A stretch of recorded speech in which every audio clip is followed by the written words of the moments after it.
Muy bien, mis cordiales saludos. En esta ocasión escuchamos, entre tanto, la melodía Alturas del legendario grupo Inti Illimani. Y comienzo con esta música telúrica, con esta composición antiquísima, para recordar, para recapitular qué significa el marxismo verdaderamente. Lo digo en ese sentido. Yo he escrito muchos textos tratando de explicar esta forma de pensamiento.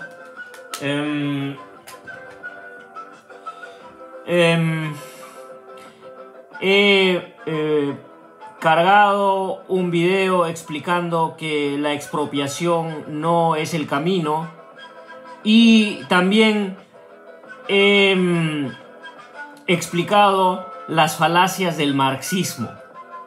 Pero en esta ocasión quiero exponer de manera somera y clara qué cosa es verdaderamente el marxismo.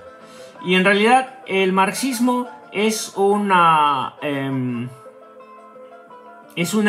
ideología, ¿no? Es quien con Rodolfo Mondolfo, que es el que más sabe de marxismo, supone que el marxismo es una filosofía.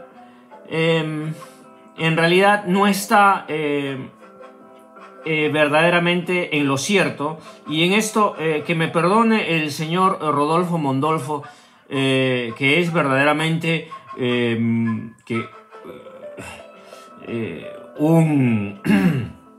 una persona verdaderamente eminente, es una persona con muchísimas luces, pero su análisis del marxismo es verdaderamente increíble, verdaderamente fundado, pero no califica a este pensamiento como filosofía, y esta es en cierta medida quizás el único error o la única omisión de Rodolfo Mondolfo. De todas maneras, recomiendo la obra, la voluminosa obra del señor Mondolfo, quien verdaderamente conocía del asunto, y no solo de marxismo, sino también de filosofía griega antigua, y que siempre nos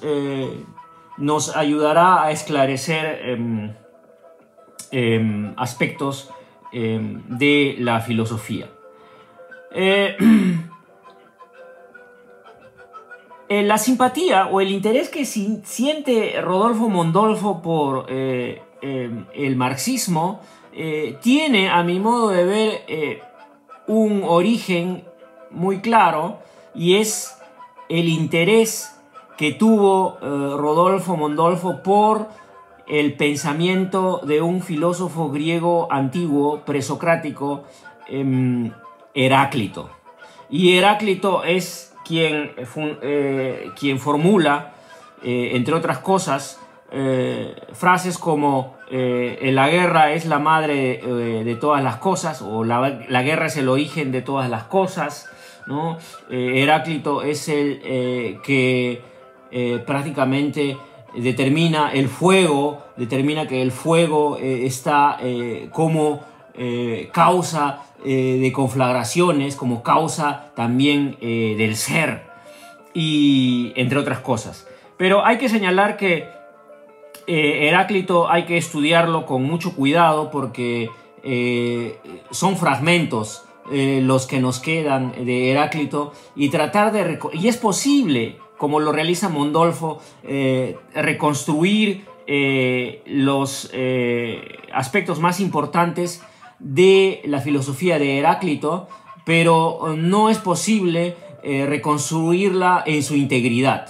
Y esto es algo que debemos al carácter fragmentario de su obra, ¿no? Mejor dicho, al carácter fragmentario de la tradición, porque solo nos han llegado algunas frases, algunos fragmentos dispersos entre distintas obras que mencionan la obra de Heráclito, que debió ser significativa porque inspiró el pensamiento de Platón, ¿no? Y es Platón quien nos comunica la frase famosa, ¿no?, de Panta rei einai, ¿no? Todo fluye, que todo está en permanente cambio, en permanente movimiento, ¿no? Y a partir del concepto de movimiento, de cambio, ¿no? Elabora Rodolfo Mondolfo un concepto de revolución, ¿no? Y esto lo acerca al pensamiento marxista, a mi modo de ver. Naturalmente uno puede ver que si compara la biografía de Mondolfo, uno puede ver que ya su inspiración marxista es temprana, a temprana edad, pero de todos modos, ¿no? Yo creo que sus convicciones marxistas o su apego por estudiar el marxismo se debió, entre otras cosas, a la inspiración que le concedió el estudio acucioso, el estudio disciplinado de la filosofía de Heráclito, mejor dicho, de los fragmentos filosóficos de Heráclito. Muy bien, hecha esta aclaración, voy a proceder a explicar el pensamiento de Carlos Marx ¿no?, a breves rasgos, ¿no? Sí, porque en realidad uno debería leer el Manifiesto Comunista y leer el voluminoso análisis que desarrolla Carlos Marx en El Capital, pero en la actualidad es posible cotejar artículos de enciclopedia y convencerse de las ideas centrales sin tener que leer todo el volumen, ¿no?, de El Capital, que en realidad es una obra desde el punto de vista intelectual majestuosa, ¿no? Es una obra bastante sí, bastante amplia, ¿no? Y muy bien, pero yo quiero que nosotros tomemos un atajo, ¿no? Y este atajo es precisamente esta explicación, ¿no? Bueno, Carlos Marx desarrolla su pensamiento político, mejor dicho, su crítica de la política y de la economía en Europa en el siglo XIX. A mediados del siglo XIX, y sobre todo hay dos impresiones importantes dentro de la biografía de Carlos Marx. En primer lugar, nacido en Treveris, en el Palatinado alemán, Carlos Marx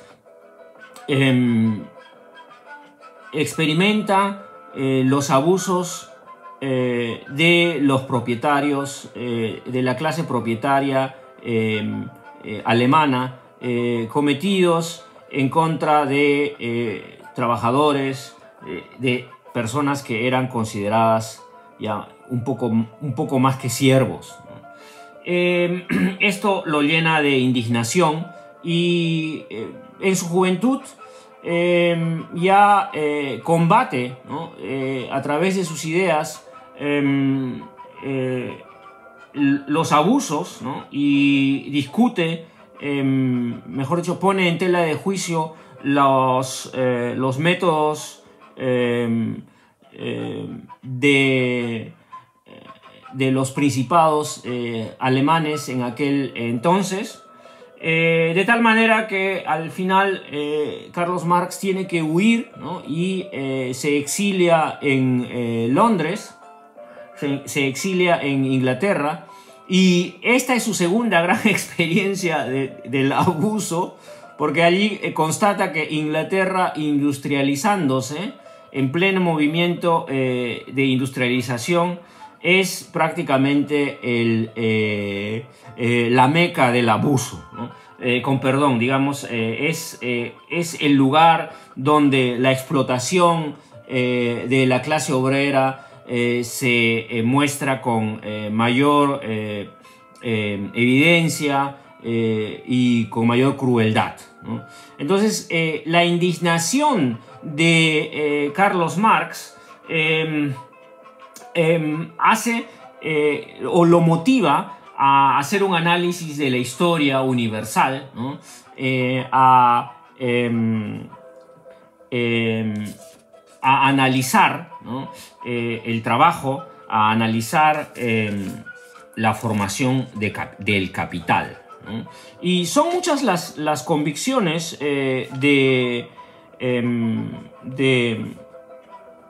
Carlos Marx. Y él pretende, ¿no?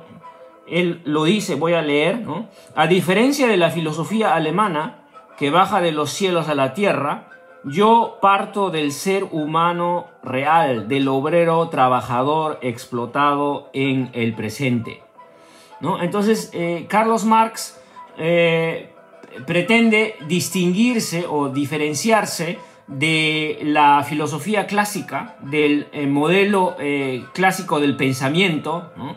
Y no parte de las ideas ni de los problemas filosóficos, sino él pretende partir del análisis empírico de la realidad. Y la realidad que él observa es abuso, explotación, expolio y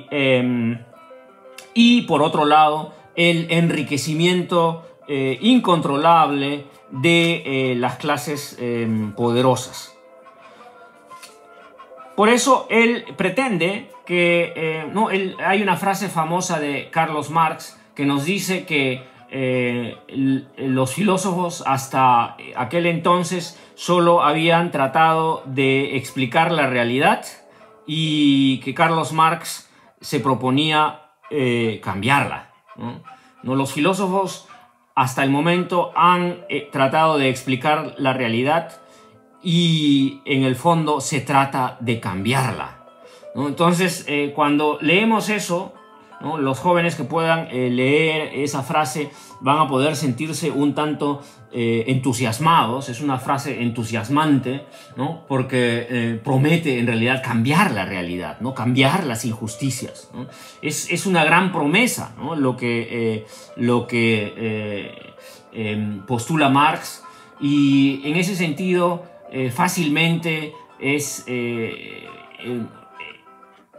digamos, alcanza un nivel fanatizador, preocupante, un nivel ya cuasi religioso, ¿no?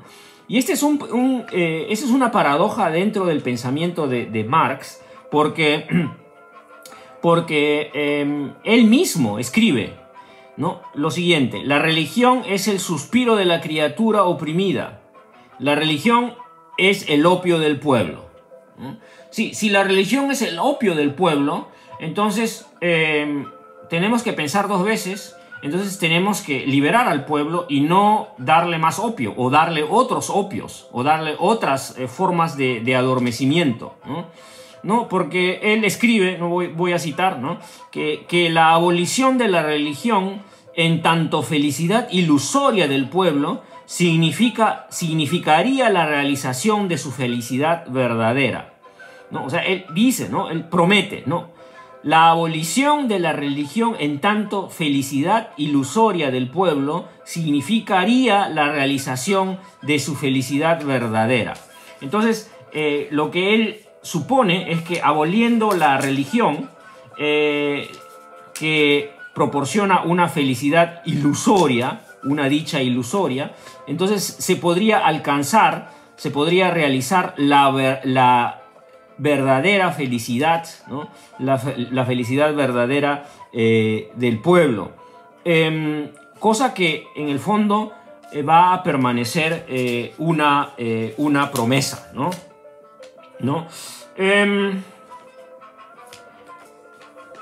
Un tercer aspecto que va a tener vigencia más allá del marxismo, con o sin Marx, es la tesis de las ideas dominantes. Carlos Marx sostiene o señala que las ideas dominantes de una época son siempre únicamente las ideas de la clase dominante, ¿no? Yo repito, ¿no? Las ideas que predominan en una época son siempre únicamente las ideas de la clase dominante. Y entonces esto nos tiene que dar que pensar. Esto no lo voy a comentar más adelante en una crítica, ¿no? Las ideas dominantes de una época, las ideas que predominan en una época son siempre únicamente las ideas de la clase dominante, ¿no? Entonces, si la clase dominante es nacionalista y belicista, entonces vamos a tener que las ideas nacionalistas y las ideas belicistas van a predominar, ¿no? En todos los medios. Y ese es un gran problema en la actualidad, porque la difusión mediática es mucho más fácil, ¿no? Y la indoctrinación de masas a nivel global es mucho más fácil. Por eso yo siempre digo que es necesario instruirse uno mismo, ¿no? Leer uno mismo. No solo creer de buenas a primeras lo que los otros puedan predicarnos, ¿no?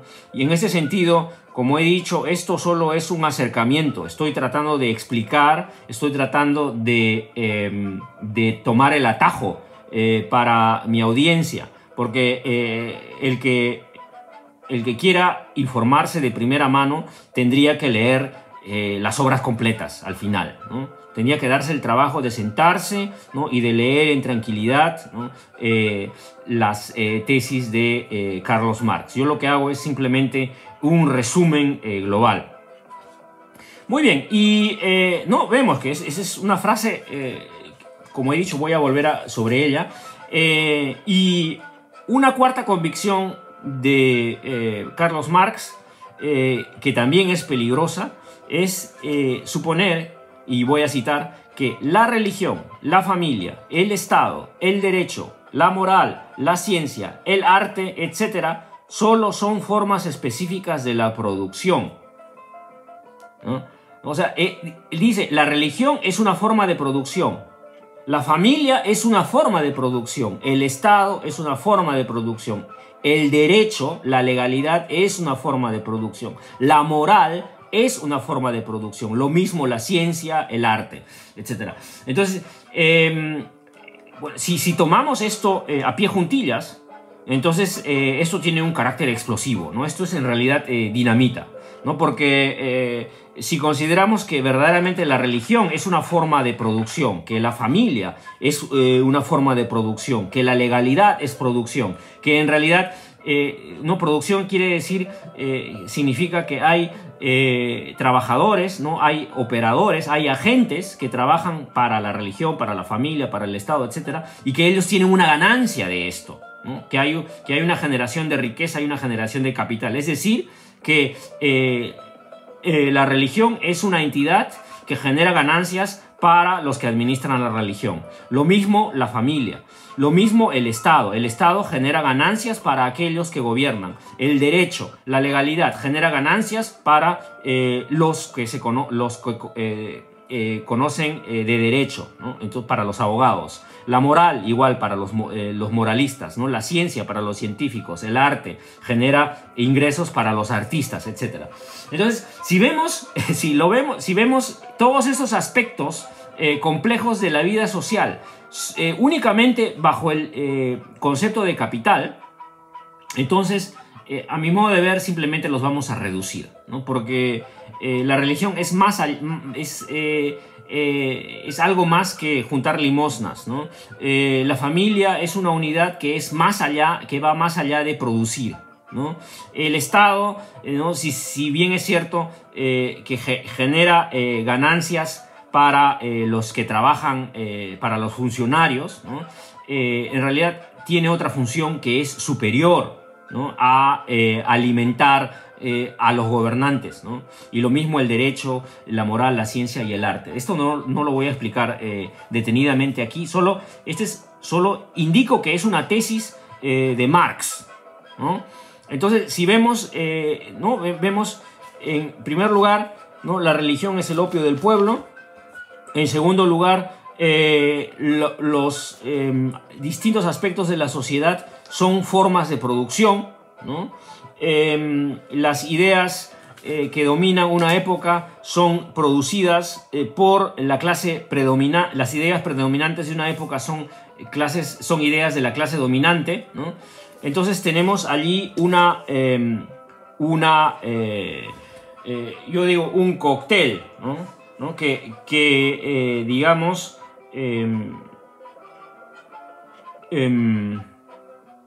alimenta la indignación. Porque verdaderamente quien lee y quien comprende a Marx, al final se va a las armas, ¿no? Se va a las armas porque Marx sostiene en su análisis de la historia universal que la historia no es otra cosa que la dominación de la clase poderosa, de la clase dominante, sobre una gran mayoría mantenida en ignorancia, mantenida en opresión, ¿no? Una clase oprimida, prácticamente poco menos que esclavizada, ¿no? Y dependiente. Entonces, la conclusión, ¿no? automática a la que llega Carlos Marx es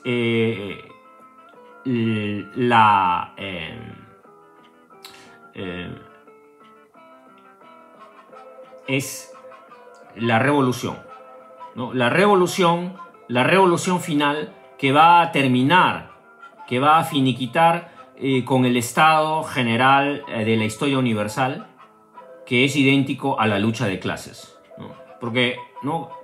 Carlos Marx comprende, ¿no? Carlos Marx supone que la historia universal no es otra cosa que la lucha de clases, ¿no? Entonces, si reducimos la historia universal a la lucha de clases, entonces, y si estamos convencidos de esto, como lo estuvo Lenin y como lo estuvieron todos los líderes comunistas, ¿no? de la historia, entonces no queda otra que sublevarse, ¿no? Y levantarse en armas y a través de la violencia acabar con la clase opresora, ¿no? Hasta allí la teoría.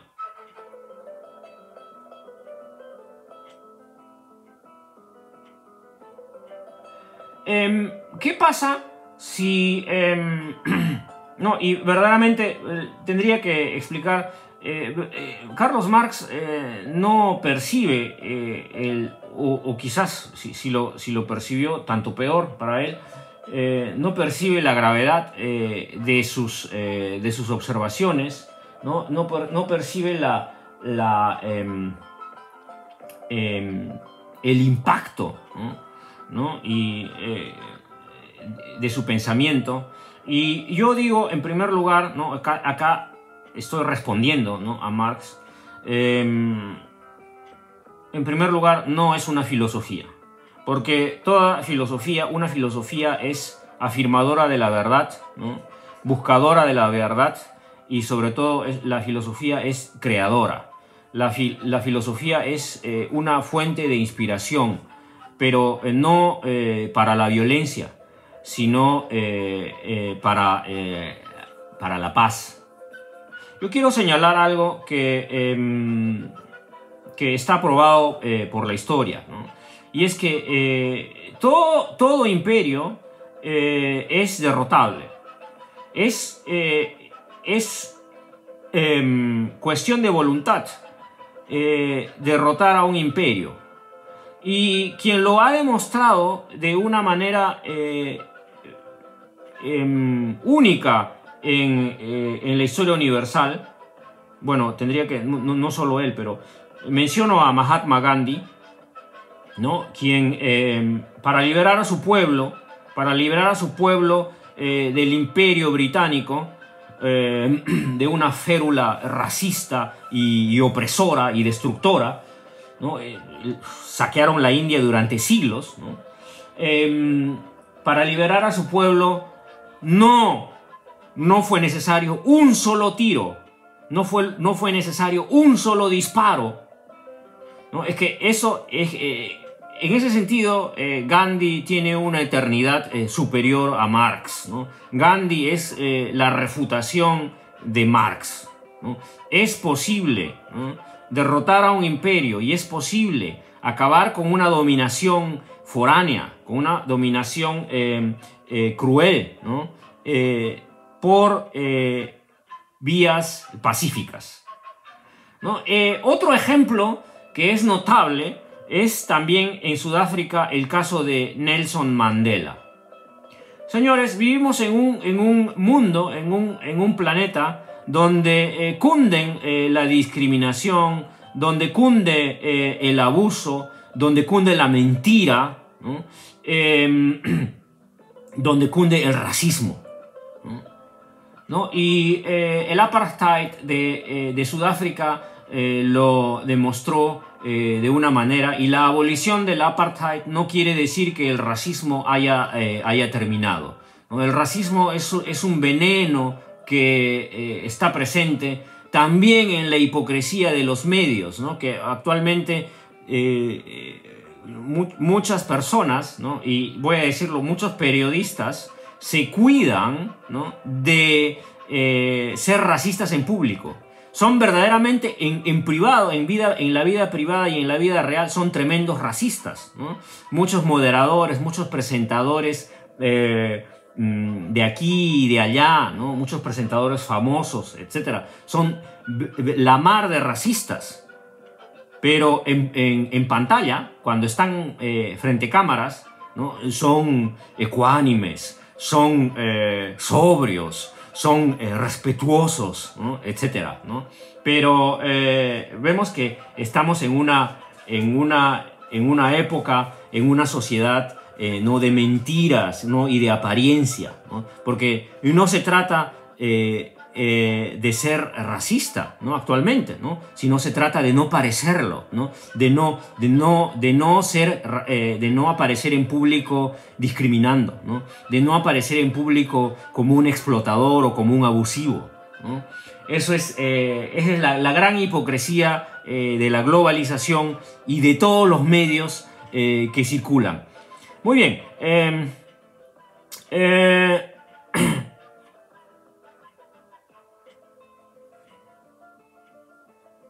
Sí, en nuestro medio, en el Perú, tenemos a un pensador bastante original y bastante prolífico como José Carlos Mariátegui. Sobre Mariátegui ya he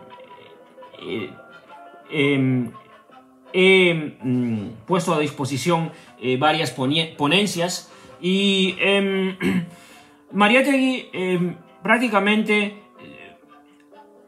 adopta el credo marxista, ¿no? Y Mariátegui está verdaderamente indignado ante la herencia colonial en el Perú, que en su época y en la actualidad, ¿no? Era muy patente, ¿no? Y tratando de mejorar las condiciones de vida de las clases oprimidas, ¿no? Él opta ideológicamente por el marxismo. Y yo digo, noble era su intención. Pero el problema del marxismo es el siguiente. Como lo he dicho, es la violencia, ¿no? El problema del marxismo es que, como toda revolución, y menciono el caso de la Revolución Francesa, que sería en realidad cuya historia tendríamos que reescribir, ¿no? Porque la Revolución Francesa está rodeada de muchísimos mitos, de muchísimas leyendas, ¿no? Para justificar lo que ha ocurrido, ¿no? allí, ¿no? Y que era un derramamiento de sangre único, ¿no? Lo mismo ocurrió en la Revolución Rusa, ¿no? Lamentablemente este pueblo se enredó, ¿no? O se embarcó. Lamentablemente no hay metáfora que me alcance para describir el horror, ¿no? de la guerra fratricida, ¿no? entre bolcheviques y el ejército blanco, ¿no? que estaban combatiendo durante casi una década, ¿no? por lograr el control del poder. Entonces tenemos que una revolución, toda revolución, marxista o no, siempre está significando el derramamiento de sangre, está significando el sufrimiento del pueblo. Entonces tenemos que hacer la siguiente adición, ¿no? Tenemos que sumar lo siguiente: al abuso, al expolio, a la opresión actual, sumamos la violencia desatada para justificar o para establecer un nuevo orden. Y en ese sentido no me canso de citar un breve tratado del filósofo Immanuel Kant con el título ¿Qué significa ilustración? Y Immanuel Kant demuestra que toda revolución no hace otra cosa que cambiar la cúpula dirigente, que toda revolución que no es precedida por una formación cultural del pueblo, por una ilustración, por un esclarecimiento verdadero, ¿no? Simplemente va a llevar a que las ovejas, ¿no? Conducidas por un par de lobos, maten a los lobos, a los lobos mayores, ¿no? Pero van a seguir siendo ovejas, ¿no? Van a seguir siendo esquilmadas, ¿no? Y esto es lo que ha pasado verdaderamente en todos los regímenes comunistas de la historia, ¿no? Que las cúpulas partidarias o la clase dominante, efectivamente, una vez aniquilada, siempre ha sido desplazada por una cúpula partidaria que ha dispuesto a su antojo los destinos de la nación. Y muchas veces hemos tenido que las cúpulas partidarias, los politburos, han sido mucho más abusivos y mucho más crueles y faltos de escrúpulos que los gobernantes anteriores, ¿no? Entonces tenemos que pasamos de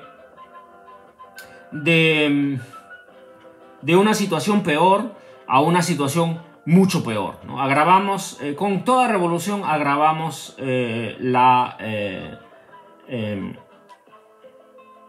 la miseria, ¿no? Agravamos la pobreza y el sufrimiento. en un artículo titulado Ni marxismo ni liberalismo, ¿no? Trato de explicar las ideas mesuradas, ¿no? de Víctor Raúl Haya de la Torre, ¿no? Víctor Raúl Haya de la Torre, fundador del APRA, pero muy lejano a todos sus partidarios durante su vida y después de su vida. Víctor Raúl Haya de la Torre comprende que la violencia no es el camino y por eso él busca el ascenso al poder por vía democrática, algo que le resultó a Salvador Allende en Chile, ¿no? Pero hay que tener una convicción verdaderamente respetuosa del hombre y de la voluntad popular, ¿no? Para enfrentarse, ¿no? a las urnas, ¿no? para respetar, ¿no? La voluntad del pueblo, ¿no? El problema es que verdaderamente en el caso de Víctor Raúl Haya de la Torre, las clases dirigentes, ¿no? Amparadas por la fuerza, amparadas por el ejército, siempre impidieron su ascenso al poder, ¿no? Entonces tenemos que no llega al Perú, no llega al poder en el Perú una mente iluminada, una mente ilustrada, sino ¿no? la burguesía, lejos de aprender la lección y lejos de acercarse al pueblo y de formar y de forjar al pueblo, simplemente lo oprime, ¿no? Y los resultados fueron mucho peores porque perseguir a Víctor Raúl Haya de la Torre y robarle, ¿no? elecciones, ¿no? robarle resultados, simplemente agravó la situación política en el Perú, radicalizó los movimientos insurgentes, ¿no? Y al final tenemos que, ¿no? Sendero Luminoso, que en cierto momento estaba a punto de tomar el poder en el Perú, ¿no? Fue muchísimo más cruento, muchísimo más irracional que cualquier líder político de convicciones democráticas. Entonces, tenemos que las injusticias son un hecho real, ¿no? Y sobre todo en la época del turbocapitalismo, ¿no?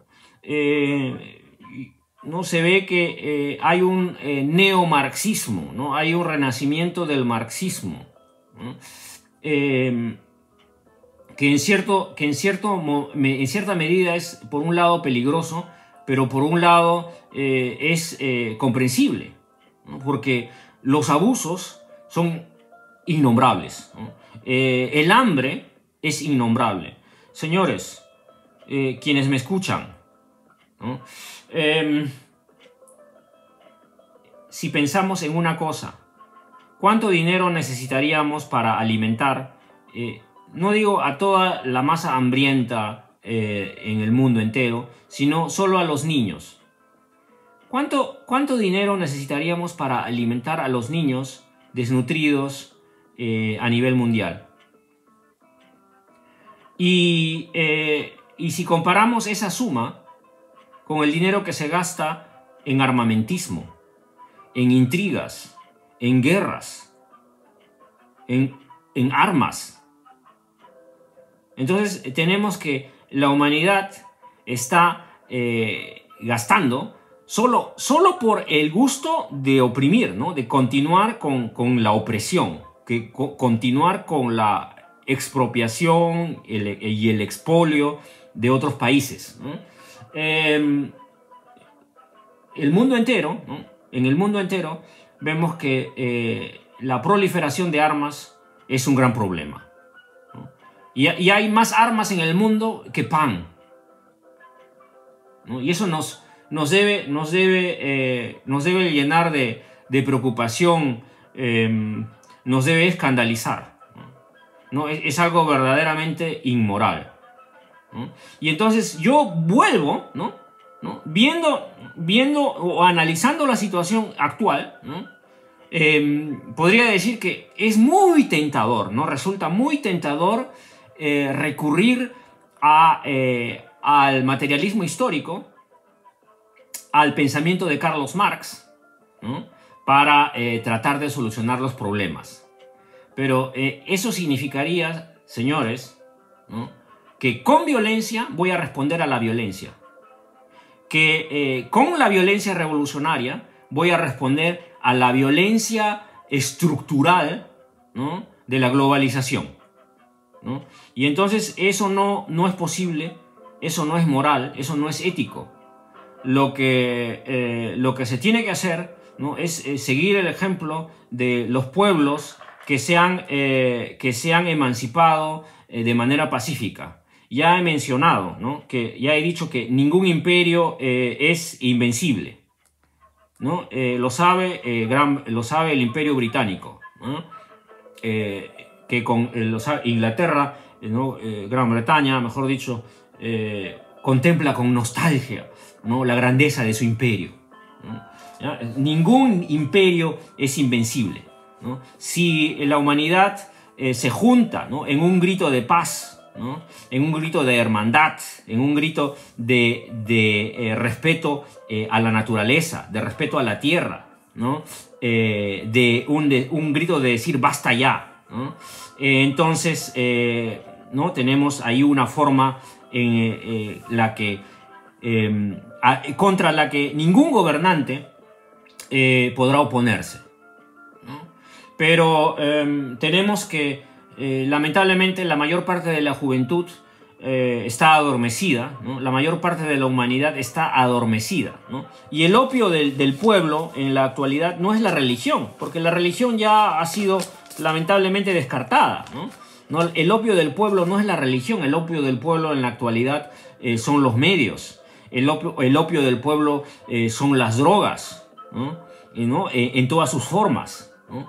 Son mecanismos, ¿no? Para adormecer las voluntades pensantes, ¿no? ¿Ya? Y entonces tenemos que, en resolución, ¿no?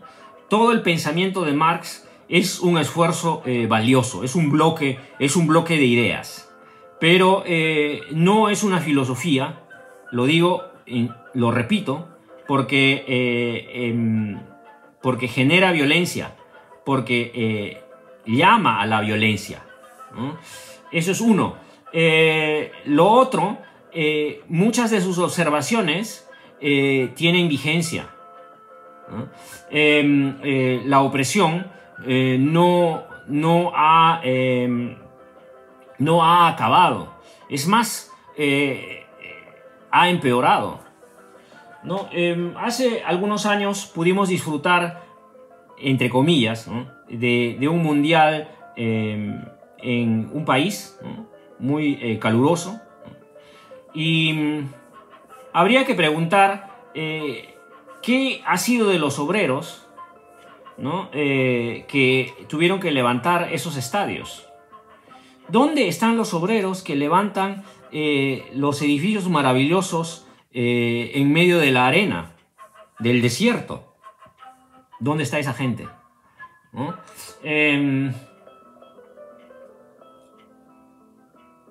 ¿No? Y como he dicho, el hambre y la pobreza, ¿no? Están presentes en todos los países, ¿no? Antes uno podía pensar que el hambre, la pobreza, la indigencia eran solo un tema en los llamados países del tercer mundo. Pero la verdad de las cosas es que a pesar de, o quizás a causa de los gobernantes tan ineptos, la pobreza, ¿no? La indigencia cunde también en los países llamados desarrollados, ¿no? Y los países llamados desarrollados están enfrascados en un juego a la ruleta rusa, ¿no? Y en vez de combatir ellos mismos, ¿no? La pobreza y la pobreza en sus propios países, ¿no? Es escandalizante, ¿no?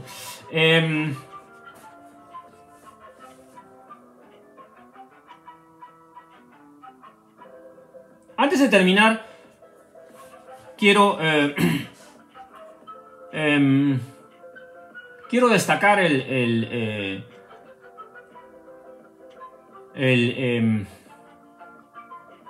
coraje de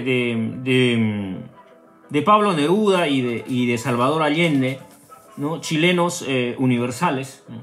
Quienes creyeron en un socialismo por vía democrática, ¿no? Porque este proyecto, ¿no?, fracasó debido a los termocéfalos, ¿no? Digo, a aquellos reformistas que no querían simplemente una reforma, sino que querían una revolución ya, ¿no? Lo mismo se puede decir de la Segunda República Española, que fracasó por los termocéfalos, ¿no? Yo siempre envidiaré la retórica increíble de una mujer como lo fue la Pasionaria, pero solo la retórica, no el contenido y no la violencia de sus palabras, ¿no? Porque los termocéfalos no se dan cuenta de que ellos son los responsables al final del derramamiento inútil de sangre, ¿no? De sangre de connacionales, ¿no? Eso es, ¿no? Uno puede decir, los otros comenzaron, o podemos echar la culpa y decir, ellos comenzaron, ¿no?